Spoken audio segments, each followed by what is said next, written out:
Today I'm going to show you the best tips to get an aesthetic physique that the girls will love.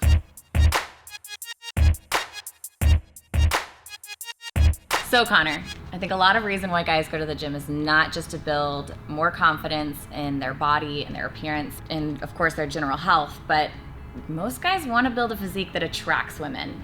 And according to your videos and obviously what we have here, you've got that down. I think a lot of guys they're afraid to be honest about why they go to the gym, right? It's okay to go to the gym to want to get girls, right? That's why most guys do it. The problem is a lot of guys do it the wrong way.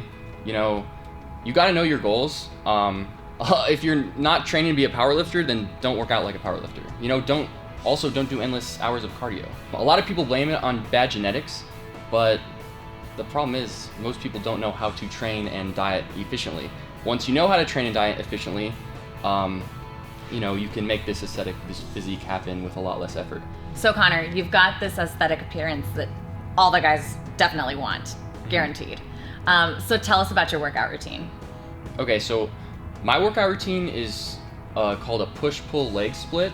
So, you know, chest and shoulders the first day, you know, back and biceps the second day, and legs the third day. That seems to work for me. I train only for about an hour, and I'm advanced, right? So, you know, if you're a beginner, you probably don't even want to train for an hour. Well, so diet's a huge component. So Right. Tell us about your diet. I'm a if it fits your macros guy, right? Okay. So actually my diet changes all the time. You know, my philosophy is if you eat foods that fit your, you know, your optimal fat, carbohydrate, and protein intake, then you're good. So, I mean, right now I'm eating stuff like sandwiches, rice, Greek yogurt, oatmeal. I love my protein pancakes. I cook those all the time. But yeah, I think it's key. Like, I'm a busy guy, so I cook food that takes, you know, hardly any preparation time. Okay, cool. Well, that's good to know. Because that's one of the biggest components, of course, to looking the way you want to is diet. So Right. Let's talk about the individual aspects of your body. Okay. Starting with your small waist. So a lot of the waist is genetic, but if you're trying to get the smallest waist you possibly can, it's really all about body fat, okay? So if you want to lose fat, you got to be eating at a deficit, a caloric deficit. And if you're having trouble doing that, you might want to do some high intensity interval training or stuff like that. So next body part, Okay. your shoulders. Like Right. how do you get them so broad? What do you recommend? In a lot of pushing movements, you incorporate some shoulders, right? So if you really start improving your incline bench press, you know, your shoulders will grow. And then for that width, you know, a lot of people are looking for that width to really get that V taper. You really want to work on the medial head of the shoulders. So at the end of your workout, you might want to incorporate some shoulder isolation exercises like lateral raises that really hit that medial head. Okay. But yeah, it'll help for sure. Okay. So next, arms, of course. Okay.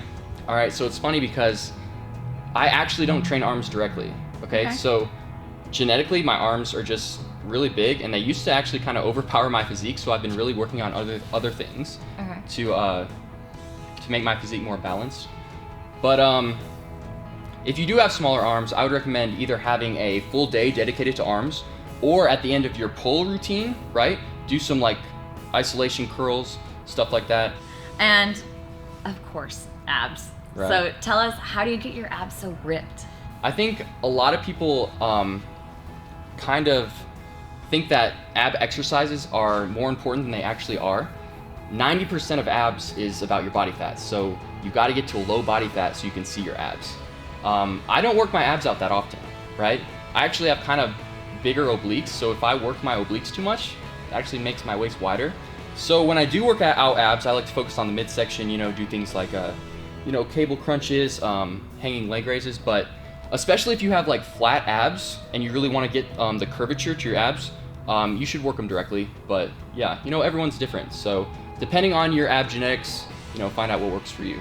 So Connor, some guys work really hard to get a good body, but not all of them are as confident about taking their shirt off and showing it off. Right. Which you obviously have no issue with doing. So what do you recommend for guys who are a little more shy about taking their shirt off? Well, the thing is that guys need to understand that girls appreciate confidence.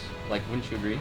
Oh yeah. So they shouldn't be afraid to take their shirt off in front of girls, even if they don't have, you know, the ideal physique yet, girls are gonna appreciate the confidence. You know, I don't recommend doing crazy stuff like me and go take their shirt out take their shirt off in public all the time. Right. But you know, when the time comes around, don't be afraid to show it off. You know, girls will appreciate it. Guys might think you're kind of cocky, but who cares about what they think? It's about what the ladies think, right? So, yeah. Totally. Well, guys, that's all the time we have for today. Be sure to check out Connor's YouTube channel for more tips and motivation to get that aesthetic body. And if you want to get started today, go ahead and download our Six-Pack Shortcuts training app. It comes with a free Fit in 15 workout program that you can get started with immediately. So yeah, guys, that's all we have for today. Thank you for tuning in with me and Kelly. Make sure to like, comment, and subscribe, and we'll see you guys next time.